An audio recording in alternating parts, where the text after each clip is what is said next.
Hey everyone, welcome back to the channel. Hi, guys. So happy to have you here with us again today. Today's video is personal and honestly a little emotional too. I want to tell you about a time when I couldn't speak my second language at all. Not one word in front of people. I was completely silent. Welcome back everyone. I'm David. And I'm Emma, and today I'm sharing my real story and how I finally started speaking. Let's start at the beginning. Tell us what happened. I studied my second language for 2 years. I knew many words, I knew grammar rules very well, but when a real person talked to me, my mouth just stopped. What did that feel like? My heart beat very fast. My face got hot. I understood the words in my head, but nothing came out of my mouth. Nothing at all. That sounds really hard. It was hard.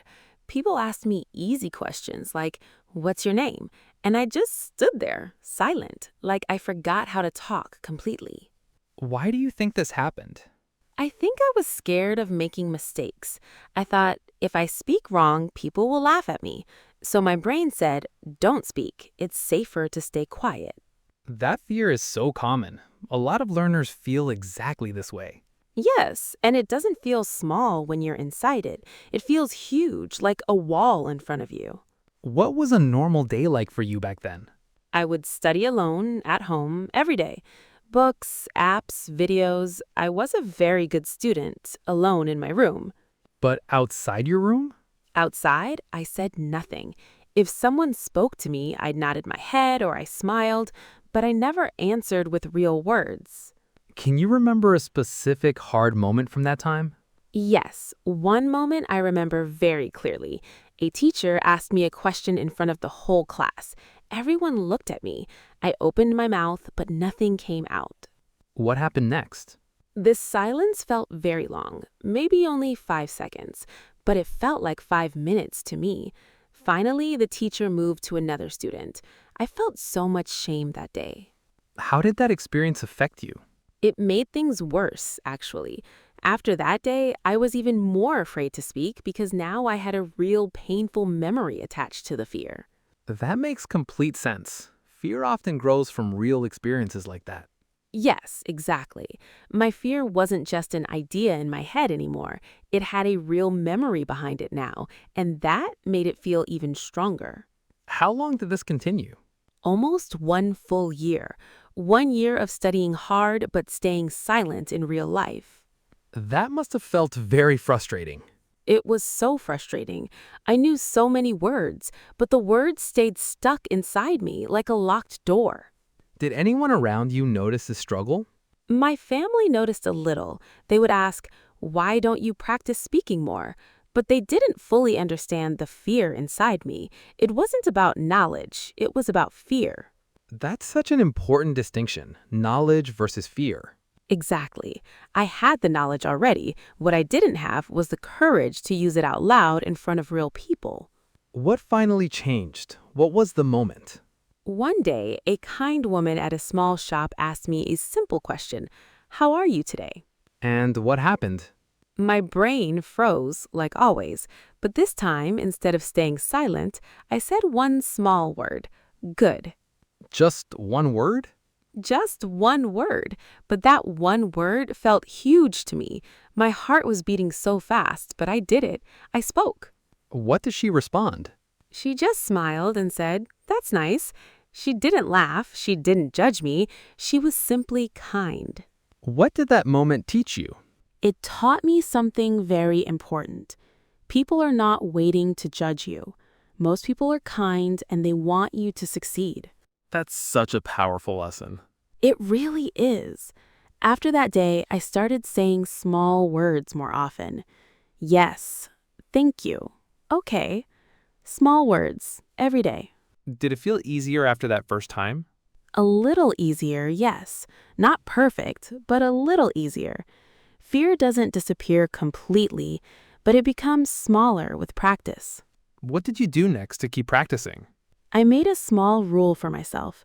Every single day, I must speak to one new person, even just one small sentence. That's a wonderful, simple rule. It was simple but powerful. Some days I only said hello. Some days I said a full sentence.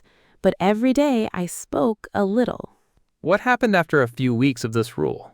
Slowly, very slowly, speaking became less scary. My mouth remembered how to move. My brain remembered how to connect words quickly. Did you still make mistakes? So many mistakes. I said wrong words, I used wrong grammar, but something important happened. Nobody cared as much as I thought they would. Can you share one specific mistake you remember? Yes. One time I wanted to say I was excited, but I accidentally used a word that meant something completely different, something a little embarrassing. What happened when you made that mistake? The person I was talking to laughed, but not in a mean way. She laughed kindly and gently told me the correct word. Then we both laughed together and kept talking.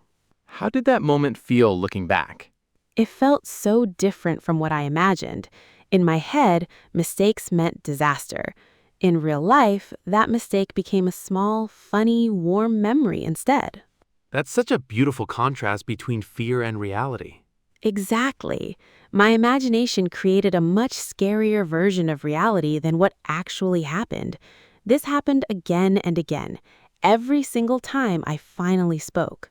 Did your family notice a change during this time? Yes, actually. About 2 months into my daily rule, my sister said, "You're talking so much more now. What happened?" What did you tell her? I told her about my small daily rule, and she started smiling.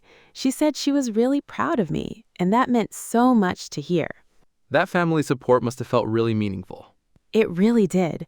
Having someone notice my effort, not just my final result, made me want to keep going even more.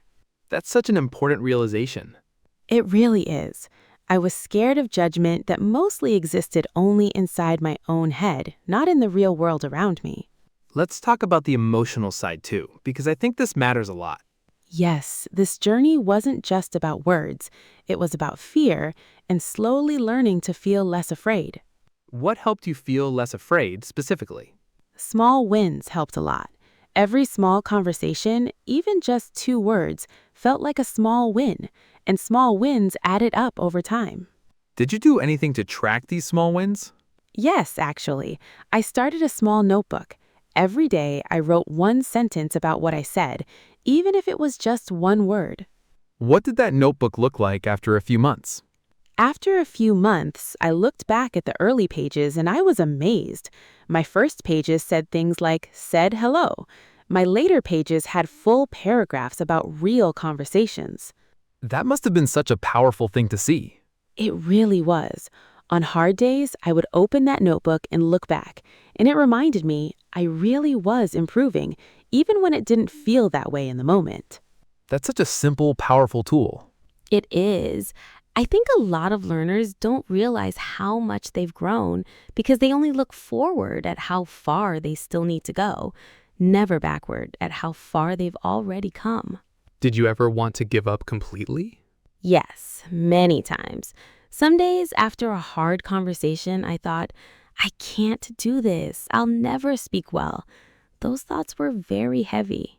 What did you do on those hard days? I reminded myself, one hard day doesn't erase all my progress.